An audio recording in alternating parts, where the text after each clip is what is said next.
Britain has over 11,000 miles of coastline, and it's littered with fascinating evidence of our island's story. It feels like architecture's beautiful, actually. It's like sculptural, it is sculptural, yeah. It really is. And what archaeologists are discovering has got them excited. It's basically what you can see when the tide goes out. The historical remains that are revealed on the shoreline at low tide. And the reason they're excited is that more and more material is coming to light. Every day on a pebbly or sandy beach or a rocky foreshore, fascinating evidence of our island history appears and disappears as the tide rolls in and rolls back out again. U-boats, ancient fish traps, abandoned barges, lost fortresses. We're in the world's first lifeboat station. They all need to be recorded because the coastline is now under threat, from rising sea levels, coastal erosion and sudden storm surges. So before the violence of the changing seas rips away our heritage, we're teaming up with 3 of Britain's leading coastal archaeologists to investigate these remnants of our past and try to uncover the amazing stories behind them. The conning tower would be next. This week, we are in Merseyside, just up the coast from Liverpool. We'll be investigating a beach full of building rubble. It's the remains of a destroyed city. We're on the hunt for 7,000-year-old footprints. Oh, look at this one! We'll be sniffing the special aroma of some very old tobacco. That's really weird. And we'll track down Liverpool's own version of the whisky galore story, when the locals plundered a wrecked boat of its booze. The lure of the whisky was too much for them.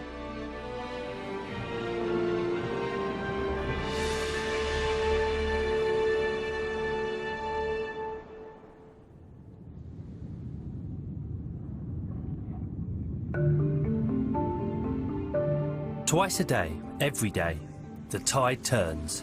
Constantly ebbing and flowing, it allows us to see bits of our past and then covers them up again.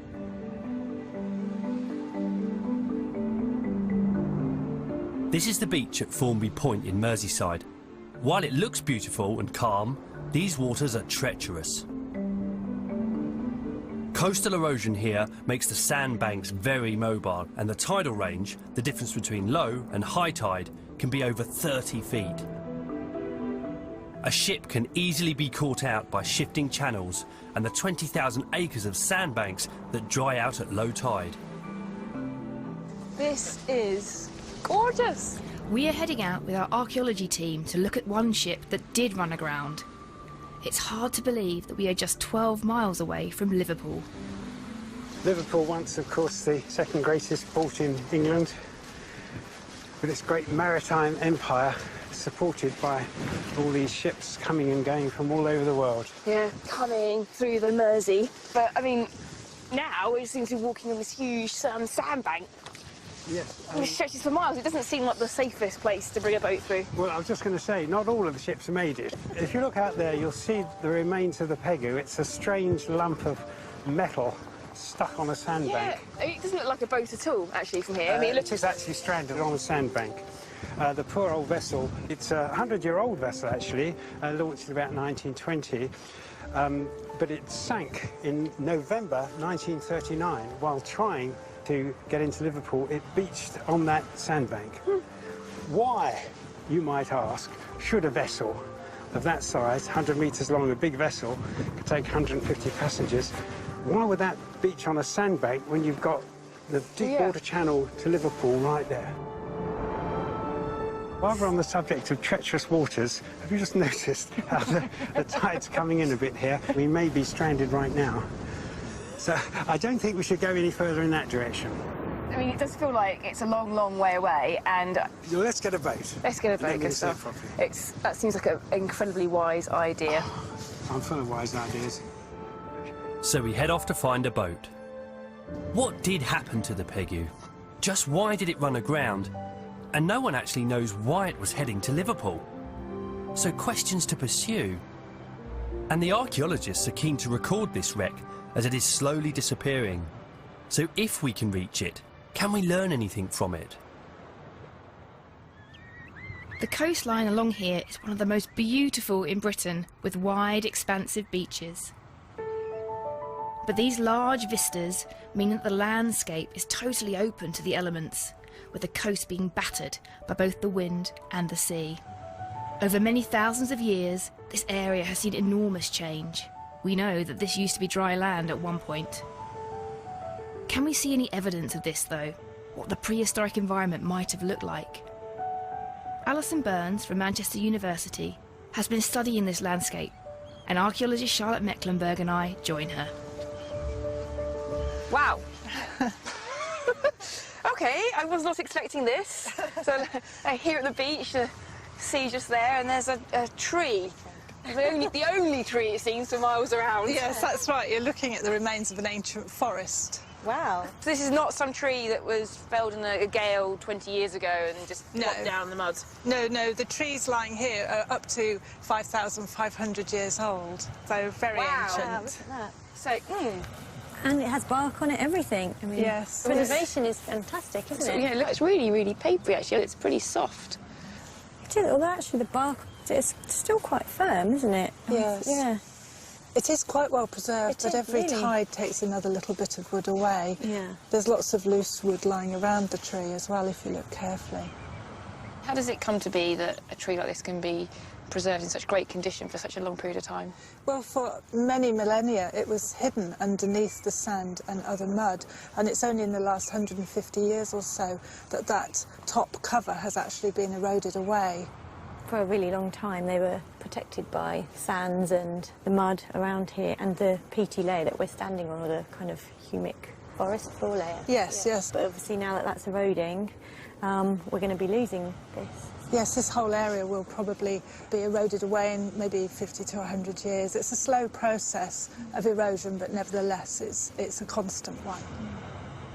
There are all sorts of ferns growing here, lots of grasses, various sedges, because it was part of a wetland area, and slightly further inland, lots of hazel, so it was a very dense undergrowth. There were many different types of animals here: red deer, roe deer, aurochs. Here I think there were beaver, there were wolves. So this would have been an area really rich in wildlife and game then? Oh, definitely, this was a very attractive area. So you say attractive, and that makes me think that you think there were humans here. Yes, there were definitely humans here. Finding evidence of humans from thousands of years ago is an intriguing prospect. So we head off with Alison to do just that. As the sea rolls in and out, we see evidence today of wrecks that went down over the centuries. A ship called the Mexico Disaster in 1886 with the loss of 27 lives. The Ionic Star in the 1930s. And of course, the wreck we're investigating, the Pegu, also occurred in the 1930s. We are on our way out to examine it by boat. We couldn't get to it by land. Our team of archaeologists are keen to record it before the ravages of the sea eat away any more of it. But can we learn anything about what happened by getting up close and personal? Local coastal ranger John Dempsey knows the story. The Pegu itself was sailing towards Rangoon. It was on its way down from Glasgow, stopping off in Liverpool. It belonged to the British and Burmese Steam Navigation Company. It started up in the days when the Suez Canal opened, so there was a clear trade route right through into Asia that way. She was carrying about 103 people, we think, and various cargo and goods when she ran aground on the channels and sidebars at the edge of the navigation channel. And of course, we would have had large colonies down in the Indian subcontinent, and so the Pegu's journey would have been one of, I guess, thousands. It would, yes. And the name of the ship, of course, it's reflected in that. The Pegu is named, we understand, after a river in Burma. What does it mean for you personally to see this thing? It's wonderful. Ever since a small boy, I've looked out at the Pegu from the beach at Formby, and it's unattainable, of course, because like a lot of our wrecks, it's just too dangerous to attempt to reach on foot. As we get closer to the Pegu, it starts to become clearer why it ran aground. Join us in part 2, where we delve deeper into the story of the Pegu. What did happen to its cargo? And why was it heading to Liverpool in the first place? We discover the efforts put in to make this area safe. 6 to 8 horses? And we visit a beach completely covered in building rubble and attempt to work out where some of it came from. This is Liverpool. The port of Liverpool has always been vital to Britain's trade, and today everything from timber and paper to grain, animal feed and supermarket foods pass through here. But the waters where the Mersey meets the open sea are treacherous, with shifting sandbanks and over 30 feet difference between low and high tides. Earlier, we tried to reach the Pegu on foot, a ship that ran aground on one of those sandbanks at the start of World War II. But the incoming tide forced us back. So now we are on a boat heading out to look at the wreck with our team of leading coastal archaeologists. We are hoping to work out what happened to the ship and why she ran aground just here. And we are going to record what is left of her as she slowly disappears. Look at that, that's incredible. That is bizarre. It's really Mad Max-like. Dark and menacing, isn't it? Wonderful thing. Yes, it does look dark and menacing. It's eerie, isn't it? You look at this sort of eerie monument. You see the rivets. You can see the rivets on it, you can see some of the muscles and stuff stuck to the wreck too. And look at those boilers. That Absolutely is amazing, stunning. isn't it? God, that You say the propeller rivets. shaft is massive. Big old ship, big old cargo ship going all the way to Asia and back, a regular run. A serious bit of machinery. That's awesome. But what exactly happened here? This was a very large ship with over 100 people on board. She was sailing into Liverpool late at night in November 1939.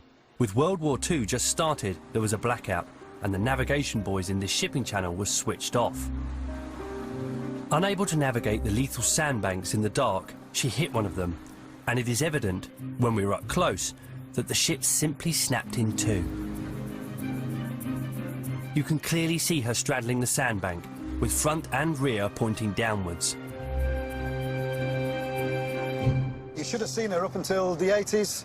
It was wonderful. She had the most beautiful mast still intact and sticking right up outside of the bay, so you could see her from all along the coast. Until sadly, 1987, one of the tugs slipped their moorings and collided with the wreck and down came the mast. But it was such a distinctive landmark. A lot of people who live on the coast will remember it. It's really striking. With the mast now gone, much of the rest of this grand old ship is also slowly disappearing. Soon, as the elements batter it, there will not be much of the Pegu left.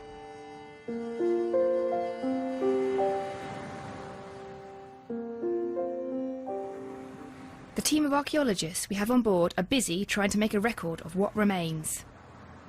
They are using a high-definition camera on a gimbal, which allows them to get incredible detail. If you can zoom in for the prop shaft so we can see a bit more detail. Yep, OK. As part of the Citizen project, the Coastal and Intertidal Zone Archaeological Network, they are getting as much information as they can about the current state of the wreck.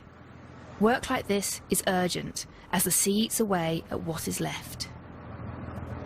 There's two reasons why we record it. One is we're just monitoring its condition now, so that then we can test it in 5 years, 10 years. It's going to fall off that bank at one stage, and when it does that, then we'll lose the industrial archaeology of its boiler construction and how those good people of Scotland riveted that boiler together by hand in 1920. It's a monument to their craftsmanship. It's a monument to the ports of Britain, as it were, and their empire, and their need to connect one to the other. Is it because the Pegu itself, was a particular kind of vessel? Oh yes, it was the sort of vessel that was half full of passengers and half full of cargo. You don't get that kind of interface today. If you jump on a train, you're not going to have containers sharing your first-class compartment with you.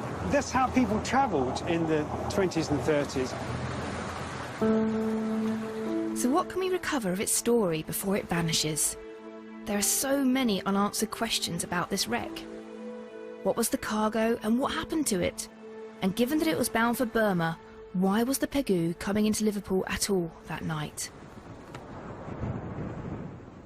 The winds that whip up the sea along this section of the coast also cause havoc on land. It's a fragile environment. The dunes are constantly under attack as coastal erosion wears them down. There have been many attempts to shore them up, and one can now be clearly seen further along the beach. This is a massive dump of building rubble which was placed here to try to save the dunes. But now, as the dunes retreat further inland, it is spilling out and covering the beach. and it runs for over 2 miles. What exactly is all this material, and where is it from? Andrew Crompton from the School of Architecture at Liverpool University has been looking into it. It is a bit like the end of the world. It is. It does. It feels like the end of the world, but what are we actually looking at here? It's the remains of a destroyed city. Really? Liverpool, from the war.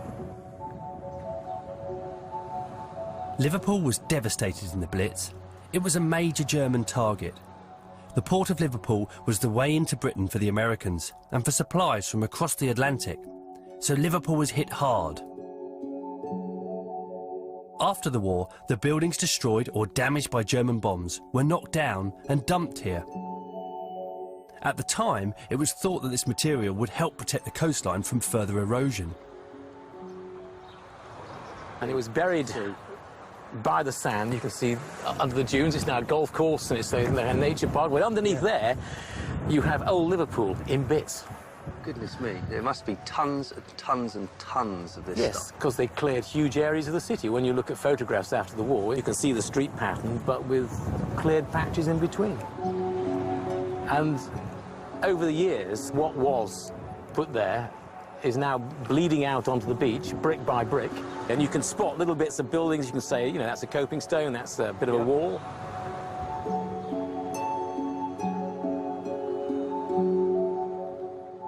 This place is really quite weird. A lot of it is domestic. It's odd to be walking across it, knowing that this is what is left of people's homes.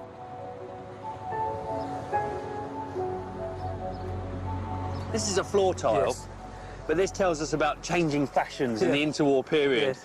Because this floor has been overlaid Right. with what I think are linoleum tiles. Yes, that's right. So those changing fashions of the interwar period there. Is that the corner of a lovely sort of fancy late Victorian sink, do you think? It's a basin, yes. Yeah. Oh, my gosh. And this, I think, is the grill. There's a little bit of chrome on it. Grill to a fire, perhaps? Gas fire grill? I think you're right.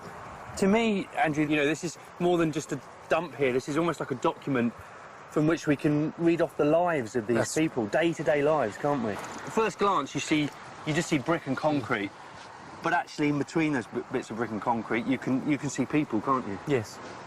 There's a story. There are many stories here. Every building has its own tale to tell. Much of this rubble is from housing. But can we find anything recognisable? Can we match any of this rubble to a specific building in the city?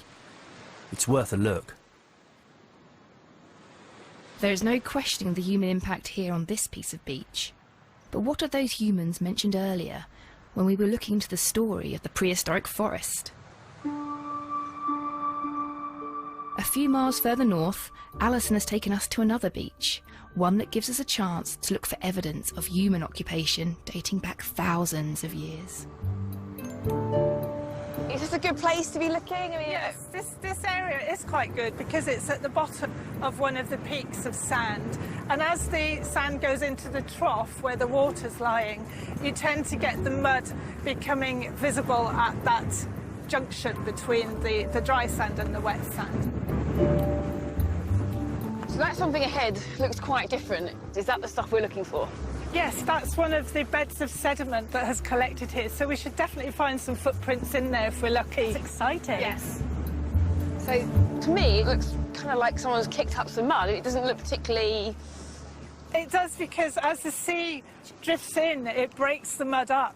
But it's also in lots of different layers. Oh, yeah, you can see that. But in fact, where you're standing, here is a human footprint. You can see how the person was walking. They were putting pressure on the outside of their foot. Here you can see the mud that has been pushed up while the heel impacted into the mud, and you can see that the person was pushing more weight down on the outside of their foot than the inside. And again, you can see here the big toe, which has impacted quite deeply into the mud, and the mud that has squeezed up between the big toe and the next toe as well. This mud is fairly dry now, but the tide comes over all the time. Yes, I mean, yes. presumably it gets quite sticky. Yes, it How gets- do you know this isn't somebody who just walked in it yesterday? Well, for two reasons for that, really. The first is if I push really hard with my own boot next to the footprint and remove it, you'll see that I haven't left any impression whatsoever. But the other thing is that these footprints are actually disappearing under the higher layers of mud just above them and coming out the other side. This footprint has just been revealed by the tide on the day we found it. Prints like these come up all the time, and once revealed, they can only last one day. Left behind thousands of years ago, they were buried in the mud and covered over. What happens is simple. Someone walks across the land when the mud is very wet and soft, leaving a deep print. The high temperatures back then bake that print dry. And when the tide comes in, sand and grit fill it up, and layers of mud build on top. Now, coastal erosion is eating those top layers away, revealing the footprints to us. But once they're revealed, they're vulnerable and then disappear. In a single day, they are gone. Left foot, right foot would be somewhere here in this puddle. Left foot, right foot. Oh, look at this one! There's toes. It's very clear, isn't it? It's a big foot, almost certainly a male foot, and it's a very long foot. The mud isn't eroded enough to have affected the size of the footprint very much. So this person was probably round about 6 foot tall. I mean, I get a sense of that because I was walking, like, literally tried to mirror their footprints, clearly taller than me because the stride length was such that it had to be from a long-legged person. Yes, that's right. And this is quite a common size of footprint that you find here. Really? Yes. So yes. this, I mean, that's probably what, like a size 9 or something? Yes. So we're talking tall people. I mean, it's one of those cliches that you think people were smaller in the olden days. Yes, yeah. Not these people, because they had a very good diet. They had a very high protein diet because of all the animals that they could capture here and all the food that there was readily available for them. Happy, healthy people. I think so, Yeah. Mud and sand can help us see what the environment here was like in the past. So Alison's colleagues set about trying to find out more.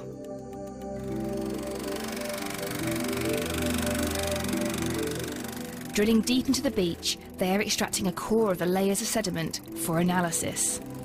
This core allows us to look back in time across thousands of years and can tell us a lot about what the area was like back then. So hopefully later we will get a clearer picture of the world inhabited by these people who left their marks in the sand between 5,000 and 7,000 years ago.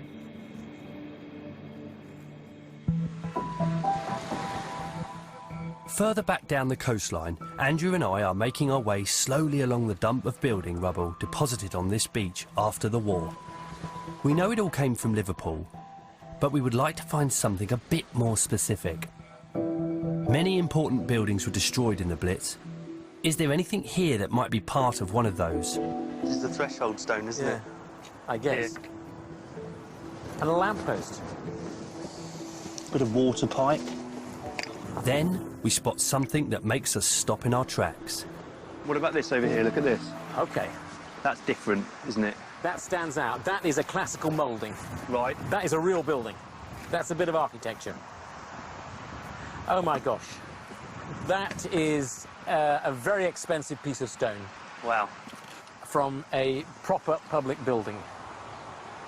Good stuff. And that is a classical moulding. It could be, I'd say, Doric or Ionic. It's a bit worn. Yep. But that is a candidate for one of the large classical buildings on the waterfront that went down in the war. I mean, this is a...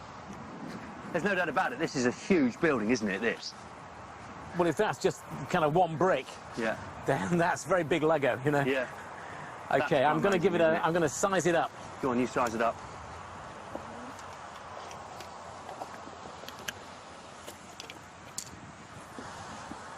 So it's about 5 feet 8 inches 5 feet 8 for inches, the yeah? for the thing that stood on that. There was a wall here, Yeah. and then this would have been a pilaster, like a square-faced column Yeah. that rose off here. So we're onto something here, aren't we? Well, a bit of something, Great. but a very big bit. There aren't many buildings made of stone as intricate as this.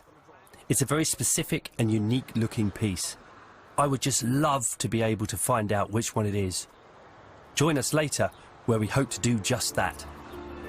And we asked whether the people who worked in the building that was here managed to keep people alive.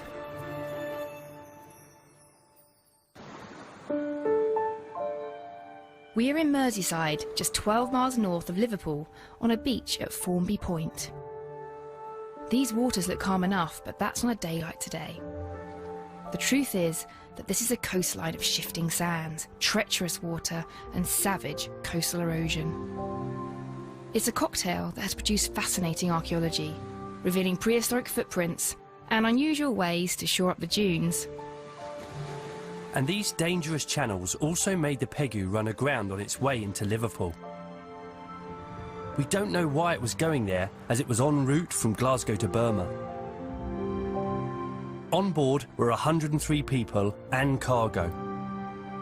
Everyone escaped, but the cargo broke free and drifted with the tides. Some of it washed ashore.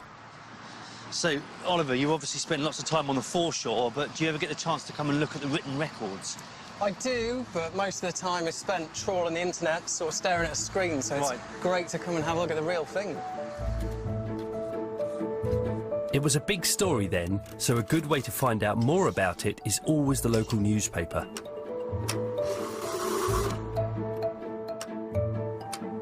So much for not staring at screens, Ollie. Quite. You seem to have got the more updated microfiche machine there. Well, I think the machines are kind of relevant to our ages, actually, Ollie. Yeah, here we are. Look, February the 1st, here we are. Right, if I got here. Oh, wait a minute, look at that. Here we are. Ah, that's the Pegu, yeah. The wreck of the Pegu as she is today. Look, so we can see here, it's still got its mizzen mast. OK, what does it say? Look, we've got a mention here of Scotch. Ah. So here, we're getting on to the cargo. On board the Pegu were bags of mail for Bombay and Rangoon, and in her hold she carried sewing machines, cars, iron and steel, empty bottles, cement, crates of beer, and cartons of whisky. Whisky. Well, Whisky. It's funny you say that, because I have found here, this is from December 1939. Yep. A story about some washed-up whisky on shore, and this is the account of a father and son, local father and son, Henry and Ralph Dewsbury, who were accused of stealing 2 bottles of whisky to the value of £1, 9 shillings and 6 pence. But this has a fantastic bit of smoking gun evidence in it. Right, OK. On Saturday, December the 2nd, Detective Constables Grundy and Taylor went to 23 Denmark Street. They heard someone groaning inside and found one of the accused on the couch and the other on the floor of the living room, semi-conscious. Here we go. 2 empty whisky bottles bearing traces of sand were on the floor beside them. Fantastic. Red-handed? Red-handed. It goes on to say as well, it was impossible to question the prisoners in that condition, so they were taken to the police station in Waterloo. And this is the original Whiskey Galore story, isn't it? This is. It's there, definitely. Your poor, unfortunate father and son team there didn't really realise the lure of the whisky was too much for them. I think so. Perhaps too much for their heads in the end as well. Navigating a safe passage through the shifting sandbanks has always been tricky. Working out the tides, where the sandbanks were, made it safer. This man, William Hutchinson, did just that. He was a real character. Once a privateer, a pirate, he then became dockmaster in Liverpool. He invented the parabolic mirror for lighthouses. He wrote an extensive book on seamanship, and he was very much aware of where the danger points were along the Formby coast, the pinch points where ships had problems. So, he decided to build a lifeboat station, the world's first, in fact, and he built it here, on Formby Point. Today we look at this spot and think of it as being entirely in the wrong place. It's very far away from the sea. But back in the 1770s, when this place was built, it was exactly right. The thing we have to remember is that today we're used to lifeboat stations launching straight into the sea, the lifeboats. Yes, very much so, yeah. With those highly inclined ramps with the top above the highest anticipated tide. Here we're talking about a shed with a lifeboat which has to be dragged from a relatively safe high position into wherever the sea happens to be with these shifting sandbanks at the time. And the ships are not going to ground where you want them to ground or wreck where you want them to wreck. They're going to be there, there, there.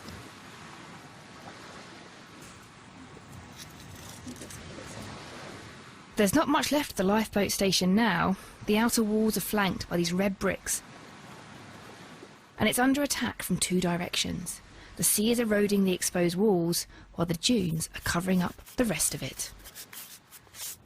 You can see we have a couple of walls here with this red sandstone clamped together very purposefully with these iron clamps. And alas, the walls disappeared at this point. So it clearly ran through along further, right up to the sand dunes. It was massive. And according to John, they're actually underneath the sand dunes. Wow, that's part of the structure under the dune, That's a huge structure. Yes, it is. A very substantial structure then. So what did it actually look like in its day? If you look at this, you have a very clear offset, and you can see that timber floor or a tile floor could be butted up against that buttress. So that's the actual floor level of the structure when it was functioning. So we've got the foundations, the walls, if you like, the base of the walls anyway. You've got a sense of a floor. What on earth would the building have looked like? There's some lovely archive photographs that show a very large, almost double door front, which presumably was where the boat was taken out, led by a team of between 6 and 8 horses. 6 to 8 horses? Well, between 6 and 8 horses would have dragged the thing out. Would they have lived here? Some might, occasionally they would have been here, others would have been brought down depending on the nature of the alarm and the weather. So the team would vary between 6 and 8 horses. It could take quite a long time in bad conditions for a team to hook up and get the boat out to the water. Yeah. Would you like to know how big those boats were that did the rescue? Do you know what, good stuff? That was my next question. I was thinking, how big, if you've got that many horses, how big a boat was it? We're going to show you how big the boats were, because they're very small.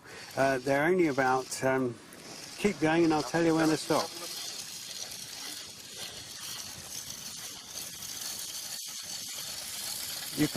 You can stop now. Wow. That, you are standing at one end of the boat. 30 feet, 9 metres. That's the length of the boat.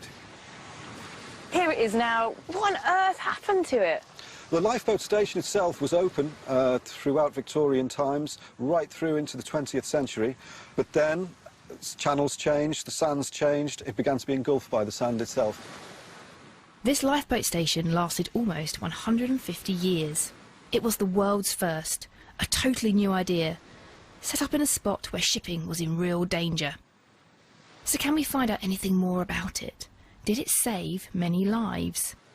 Just how useful was this lifeboat station?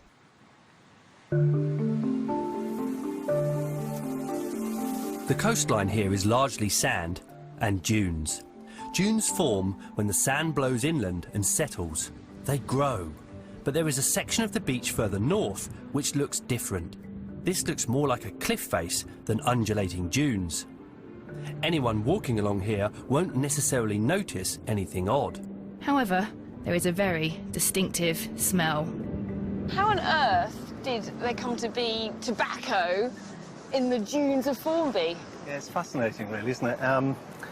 Well, I think there was a different attitude to dunes in the 1950s.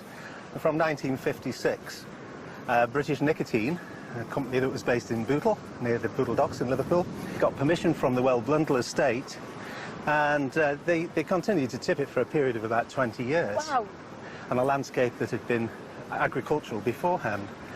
So there's about 22,000 tonnes a year. 22,000 tonnes a year? Yeah, it was tipped wet, so very sloppy, and then it dried out. So by the time it had dried out, it was probably about 7,500 tonnes a year. Still quite a lot of tobacco. It is, and they sold about 1,000 tonnes to local farmers. Oh, right, really? Oh. But this is the... Is this it? This is it, yeah. I can show you the... Oh, gosh. Oh, it's quite tough. Oh, wow. If you take a little smell of that, you might even get the sense of tar. That's really weird. Do you know, that is... Do you know what that smells like to me? Well, it is tobacco, but that's really... when I was learning to read, when I was little, in my school, they used to have tins of words. Oh, and right. the tins, they use little bits of word paper, and they used to put them into tins, tobacco tins. Yes. So this smells So it's just got the like residual the opening of that box. odour of it, yeah. It's the smell of learning to read. It's all that is. Yeah. But no, it's the smell of tobacco. That's really, really weird. It's almost sort of aniseedy, actually. Have a sniff, what do you reckon? Yeah.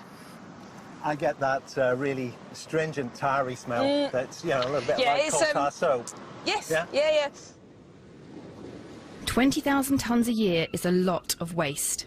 It covers a huge area, 20 acres or so. Part of it was dumped on the dunes to try and stabilise them, but that hasn't worked. The rate of erosion here is one of the highest in the country, and the forces of nature are eating away at what is left. It is estimated that 400 metres of coastline will disappear this century alone. The dangers of this coast have been well known for centuries. The huge tidal range, the uncertainty of the channels and the mobile sandbanks, stirred up by ferocious winds, made this stretch of coast lethal to shipping. The world's first lifeboat station was built here at Formby Point in the 1770s, and it remained here until 1918. This is footage of the last time it was launched. With the changeable channels and shifting sands, the station for this lifeboat was eventually moved further along the coast, following the danger, as it were. But was it useful here? Can the records tell us anything about the job it did? So here we are. This is a book that Oliver has been looking at them in the Maritime Museum in Liverpool. We have the call-out sheets, really, from the lifeboat station that wow. log each call that was made. OK. And we've got them details here by date. We've got the vessel name. We've got the rig, the type of ship it was. Right. And as you can see here, I mean, just in one night alone, we've got December the 3rd. Yeah. The crew were called out 1, 2, 3, 4, 5, 6 times in one night. Goodness me. That's an incredibly stormy night in 1863. Yeah, and I guess also an indication of just how treacherous that Formby Channel was. Certainly, very much so. I mean, looking through the 1860s, there were 32 call-outs made in that period. So if we think about the numbers involved in those crews on 32 ships, we're most likely looking at hundreds of lives that were saved by the lifeboat. So it's an absolute necessity, really. If the Formby Channel was going to operate and effectively serve Liverpool, it needed this lifeboat station. It needed to protect its sailors and also to sort of protect its cargo and to help in the salvage operation. Interesting to think about, such a sort of humble building would have played such an important role and maybe been responsible for rescuing perhaps many hundreds of people, I guess. Indeed, perhaps even many thousands over the course of its life. Join us in part 4, where we find out why the Pegu was going into Liverpool that dark night in November 1939, and we discover more about the landscape in these parts 7,000 years ago. We know quite a lot about the dangers of the sea in these parts, but there was another danger only 75 years ago, and that came from the air. This dump of building rubble on the beach at Hightown is testament to that. All of this material came from Liverpool. In fact, mostly from Bootle. And most of the damage was done in 1 week, in May 1941. There were almost 200 raids in that 1 week by German bombers. 20,000 people were made homeless. Over 12,000 houses had to be demolished. One of the most important buildings in Liverpool was this one, the old Customs House. It was down at the docks and was the city's communications hub, a prime target for German bombers. Earlier, on the beach, we found this large stone. Andrew Crompton, from the University of Liverpool, believes that it comes from the Customs House.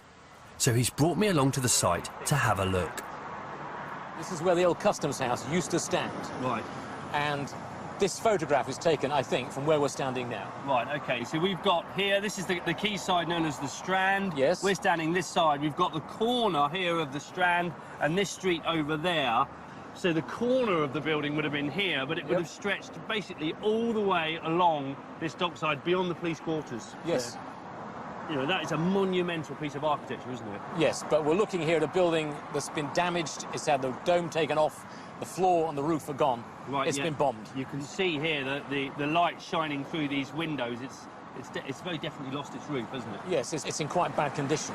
Now, we were down on the beach in Formby and we recovered this really rather lovely piece of monumental stone. Yes. Do you think you can identify this piece of stone in that photograph there? Approximately, yes. I think it's the base of one of the pilasters. We could be that stone or that stone or that stone. Can't say which one, but one of those. They're all the same.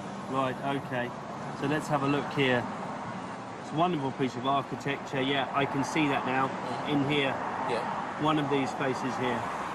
It's been cleaned by the sea, so it's changed colour. Yeah. But everything else is right. Wow, so we've got a small fragment here of what must have been one of Liverpool's most important buildings. In its day, it was the finest building in Liverpool.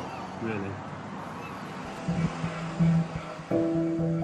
So the piece of stone we found on the beach is one of these pieces of stone in this historic building in Liverpool. It could be any of them. It is strange to think that this building is now rubble on Hightown Beach.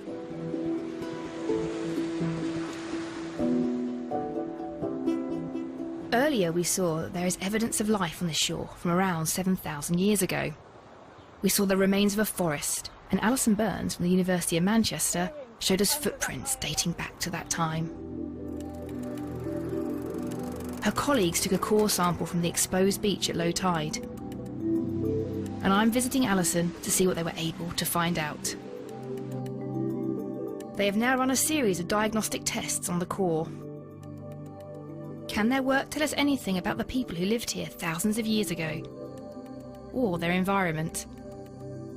So here we have the photograph of the core. Next to it is the X-ray, and to the side are all the chemical signatures. And you can see that the higher you get in the core, the more changes there are. That area of the core is where the humans were walking.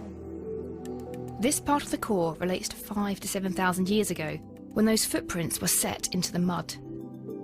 And the bursts of activity shown by these lines show that people were living at a very volatile time. So what do you think that tells us about the world in which these humans were inhabiting? It would appear that it could have been quite stormy. Some of those signatures may relate to storm surges, perhaps. Sometimes when they came down onto the beach, the reed beds that they had experienced one day would be flooded the next. So they would have had to be quite aware of their environment. And I have found in evidence from the footprints that a lot of children and youths were present on the salt marshes. So it may have been that they were being taught how to deal with such a volatile environment. If you're living in a landscape that has been volatile and has been volatile for generations, then having everybody on hand, learning as they go along, seems like a rather sensible strategy for dealing with it. Yes, I think that is what we see, because quite frequently you see youth footprints running in tandem with male footprints. So they were clearly engaged in activities together. So the coastline around Formby has always been a tricky place to live. Sea levels rise and fall. Even 7,000 years ago, people who lived close to the sea had to find means of coping with it and its ways. Back in more modern times, our investigation into the shipwrecked Pegu has revealed that its cargo, including a lot of whisky, was largely salvaged by the good people of Formby. But one question remains. Why was the Pegu heading into Liverpool, having only just left Glasgow? It never ceases to amaze me how well documented British merchant naval history is. Believe it or not, all of these documents I have in front of me relate to the stranding of the Pegu. I've got here the minute books from the meetings of the board of the British and Burmese Steam Navigation. One of the things that comes across is that the mainstay of this business was very much the rice trade, bringing rice back from the colonies to Britain. And of course it makes perfect sense. Britain in the 1870s and 1880s had a growing population that needed feeding. But in the vessels going back the other way, we know that from Glasgow, steel, machinery and whisky was being taken. But what was coming from Liverpool? Well, it was cotton and other goods. And of course, that makes perfect sense, because we think about Liverpool at the turn of the century was exporting just under half of all of Britain's cotton cloth to the colonies. So the Pegu was picking up cotton in Liverpool. That makes sense and answers a question that has been nagging away at people for years. The Pegu was a fine ship, and takes us back to a time when cargo and passengers travelled on the same vessel, a practice harking back to a bygone age. Sadly, as she slowly disappears, another era will be gone.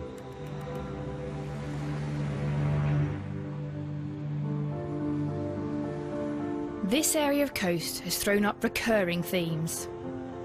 The continual battle with the currents, changing sands causing havoc at sea. The winds and coastal erosion eating away at the land. We attempted to sort that by dumping tobacco waste and building materials onto the beach. But this volatile coast is forever changing, and even those efforts are finding it tough. What we think of as something beautiful and benign has the power to turn nasty quickly, as those who worked in the world's first lifeboat station and those who were shipwrecked in those ever-changing and shifting sands can testify. Join us next week when we will be exploring the story behind a Tudor fort. What we have here are the remains of the East Mersey blockhouse. We get to grips with a relic from World War I. There it is. Wow. And we look at an industry going back 2,000 years. Well, I can see it's a structure, but what is it? And every weekday at 3 we'll find out if it's a life by the sea or it's all about the rolling fields and animals in coast versus country. And if you think we've got it bad, well, think again. Have you ever seen a total blackout due to a sandstorm or a green sky that spells trouble? The world's weirdest weather on More 4 next. Next though on 4, lots of fast cars, explosions and a huge rock. It's Fast and Furious 6.